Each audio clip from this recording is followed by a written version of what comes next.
ಸರ್ಕಾರ ಜಾರಿ ಮಾಡುವುದಕ್ಕೆ ಉದ್ದೇಶಿಸಿರುವಂತಹ ಆ ಒಂದು ವಿಧೇಯಕ ವಿವಾದದ ಕೇಂದ್ರ ಬಿಂದುವಾಗಿದೆ. ಆಡಳಿತ ಹಾಗೂ ವಿಪಕ್ಷಗಳ ನಡುವೆ ಟಾಕ್ ವಾರ್ ಜೋರಾಗಿದೆ. ಗೃಹ ಸಚಿವರ ವಿರುದ್ಧ ಕೇಸರಿ ಕಲಿಗಳು ಮುಗಿಬಿದ್ದಿದ್ದಾರೆ. ವರದಿ ಇದೆ, ಒಂದು ನೋಡ್ಕೊಂಡು.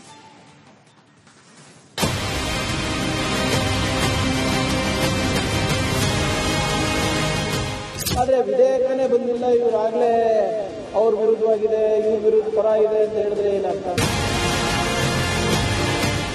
ನಿಮಗೆ ತಾಕತ್ತಿದ್ರೆ RSS ಅನ್ನ ಬ್ಯಾನ್ ಮಾಡತಕ್ಕಂತ ಪ್ರಯತ್ನ ಮಾಡಿ ನೋಡೋಣ.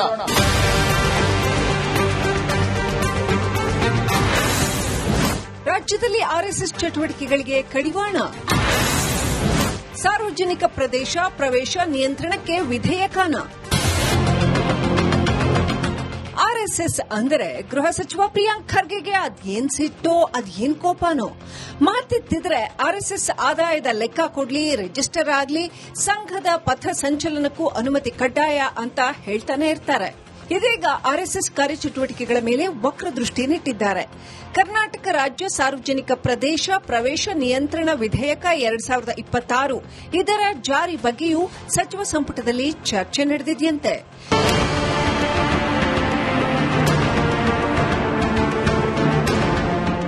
ಕಾಂಗ್ರೆಸ್ ಸರ್ಕಾರದ ಈ ನಿರ್ಧಾರಕ್ಕೆ ಕೇಸರಿ ನಾಯಕರಂತೂ ಸಿಡಿದೆದ್ದಿದ್ದಾರೆ. ಧಮ್ ತಾಕತ್ ಇದ್ರೆ RSS ಬ್ಯಾನ್ ಮಾಡಲಿ ಅಂತ ಕಮಲ ಕಲಿಗಳು ಓಪನ್ ಆಗಿ ಚಾಲೆಂಜ್ ಹಾಕಿದ್ದಾರೆ. ಮಾನ್ಯ ಮುಖ್ಯಮಂತ್ರಿಗಳೇ, ಸದನದಲ್ಲಿ ಬಂದು ನಮಸ್ತೆ ಸದಾ ವತ್ಸಲೆ ಅಂತ ಏನ್ ಹೇಳಿದ್ರಲ್ಲ, ಇವತ್ತು ನಿಮ್ಮ ಬಣ್ಣ ಇವತ್ತು ಕಳಚಿ ಬಿದ್ದಿದೆ, ಬಯಲಾಗಿದೆ ನಿಮ್ಮ ಮುಖವಾಡ.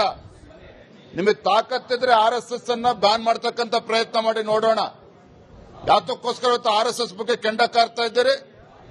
ಏನಂತ ಇವತ್ತು ದೇಶ ವಿರೋಧಿ ಚಟುವಟಿಕೆ ಇವತ್ತು RSS ಇಂದ ಆಗಿದೆ. ಮಾನ್ಯ ಗೃಹ ಸಚಿವರಿಗೆ ಕೇಳೋದಕ್ಕೆ ಇಚ್ಛಪಡ್ತೇನೆ, ತಮ್ಮ ಇಲಾಖೆ ಬಗ್ಗೆ ಮಾತನಾಡತಕ್ಕಂತ ಯೋಗ್ಯತೆ ಇಲ್ಲ. ಸಂಘ ಸಂಸ್ಥೆಗಳನ್ನ ನಿಷೇಧ ಮಾಡುವಂತಹ ಪ್ರಯತ್ನಗಳು ಸುಪ್ರೀಂ ಕೋರ್ಟ್ ಹಲವಾರು ಜಜ್ಮೆಂಟ್ಗಳಲ್ಲಿ ತೆಗೆದುಹಾಕಿದೆ. ಆ ಎಲ್ಲ ಹಿನ್ನೆಲೆಯಲ್ಲಿ ಇದರ ಹಣೆ ಬರವು ಕೂಡ ಕಾನೂನಿನ ಒಂದು ಹೋರಾಟದಲ್ಲಿ ಅದು ನಿಲ್ಲೋದಿಲ್ಲ ಅನ್ನೋದು ಬಹಳ ಸ್ಪಷ್ಟವಾಗಿದೆ.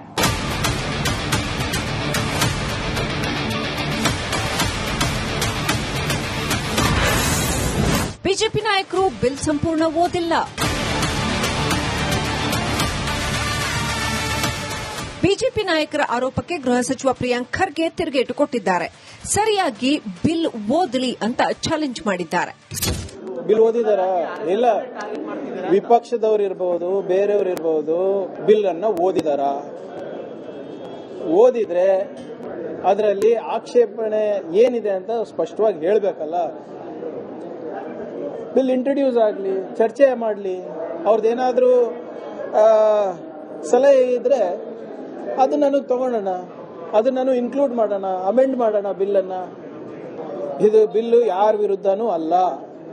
ನೀವೇ ಹೇಳಿ, ಸರ್ಕಾರಿ ಜಾಗಗಳನ್ನ ಖಾಸಗಿ ವ್ಯಕ್ತಿಗಳಿರ್ಬೋದು, ಸಂಸ್ಥೆಗಳಿರ್ಬೋದು, ರಾಜಕೀಯ ಪಕ್ಷಗಳಿರ್ಬೋದು, ಪರ್ಮಿಷನ್ ಇರಲಾರದೆ ಉಪಯೋಗ ಮಾಡೋದು ಸರಿನಾ ಹೇಳಿ ನೀವೇ? ಈಗ ನಾಳೆ ಇಲ್ಲಿ ವಿಧಾನಸೌಧದ ಆವರಣದಲ್ಲಿ ಫ್ರೀಡಂ ಹಬ್ಬ ನಡೀತಾ ಇದೆ, ಅದಕ್ಕೆ ಪರ್ಮಿಷನ್ ತಗೊಂಡಿದ್ದಾರಲ್ಲ. ಸಾರ್ವಜನಿಕ ಪ್ರದೇಶಗಳಲ್ಲಿ ಪಥ ಸಂಚಲನ, ಸಭೆ, ಕಾರ್ಯಕ್ರಮ, ಇತರೆ ಚಟುವಟಿಕೆಗಳಿಗೆ ನಿಯಂತ್ರಣ ಹೇರುವ ಉದ್ದೇಶದ ವಿಧೇಯಕ ವಿವಾದದ ಕಿಡಿ ಹೊತ್ತಿಸಿದೆ. ಗೃಹ ಸಚಿವ ಪ್ರಿಯಾಂಕ್ ಖರ್ಗೆ ಹಾಗೂ ಕೇಸರಿ ಸೇನೆ ನಡುವೆ ವಾಗ್ಯುದ್ಧ ನಡೆಯುತ್ತಾ ಇದೆ. ವಿಧೇಯಕ ಜಾರಿಯಾದರೆ ಬೆಂಕಿ ಧಗಧಗಿಸುತ್ತಾ ಕಾದು ನೋಡಬೇಕಾಗಿದೆ.